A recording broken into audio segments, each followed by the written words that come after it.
स्थानिक स्वराज्य संस्था निवडणुकीमध्ये शिवसेना चांगली कामगिरी करेल असा विश्वास आमदार नरेंद्र भोंडेकरांनी व्यक्त केलाय। तसंच भाजपमध्ये अंतर्गत कलह आहे, या अंतर्गत कलहाचा आम्हाला फायदा होईल असं सुद्धा त्यांनी म्हटलेलं आहे। भोंडेकर यांच्याशी संवाद साधलेला आहे आमचे प्रतिनिधी प्रवीण तांडेकर यांनी। पाहूयात। भंडारा गोंदिया जिल्ह्यामध्ये शिवसेना स्वबळावर पहिल्यांदाच लढतोय। आपल्यासोबत स्थानिक आमदार आहेत, त्यांना विचारू काय मुद्दे घेऊन तुम्ही जनतेमध्ये जाणार आहात? हो, हे तेवढंच खरं आहे की भंडारा गोंदियामध्ये स्वतंत्र लढण्याची संधी आम्हाला ही पहिल्यांदाच मिळालेली आहे आणि अतिशय मोठ्या प्रमाणात आम्हाला समर्थन मिळत आहे। आदरणीय एकनाथ शिंदे साहेबांच्या नेतृत्वावरती विश्वास ठेवून नवीन लोक प्रवेश करतायत आणि त्याचा रिस्पॉन्स पण आहे। आणि काही मित्रपक्षाच्या अंतर्गत कलहामुळे किंवा त्यांच्या गडबाजीमुळे सुद्धा आम्हाला रेडीमेड चांगले लोक मिळत आहेत।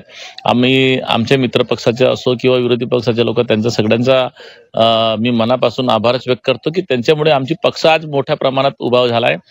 गोंदियामध्ये पण बघा की आमचे 45+ नगराध्यक्ष हे कॅन्डिडेट उभे होत आहेत।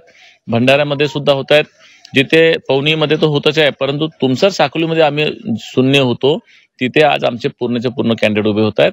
ही आनंदाची गोष्ट आहे। निवडणुकामध्ये काय विजय पराजय हे कोणी सांगू शकत नाही, ते जनता ठरवते, परंतु आज आमचे सगळे पॅनल होतोय याच्यातच आम्हाला खूप आनंद होतोय। हे आम्ही तिन्ही नगराध्यक्षसह आमची मेजॉरिटी क्लिअर येईल, साकोलीचा आमचा प्रयत्न चालू आहे। गोंदियामध्ये सुद्धा नवीन चमत्कार घडेल असं आमचं एक चाललं आहे। तिरोडामध्ये नवीन असल्यामुळे आम्ही प्रयत्न करतोय। नक्कीच भंडारा गोंदियामध्ये शिवसेना चमत्कारिक असा आकडा देणार असल्याचं आमदार नरेंद्र भोंडेकर यांनी सांगितलेलं आहे। प्रवीण तांडेकर, जी24 तास, भंडारा।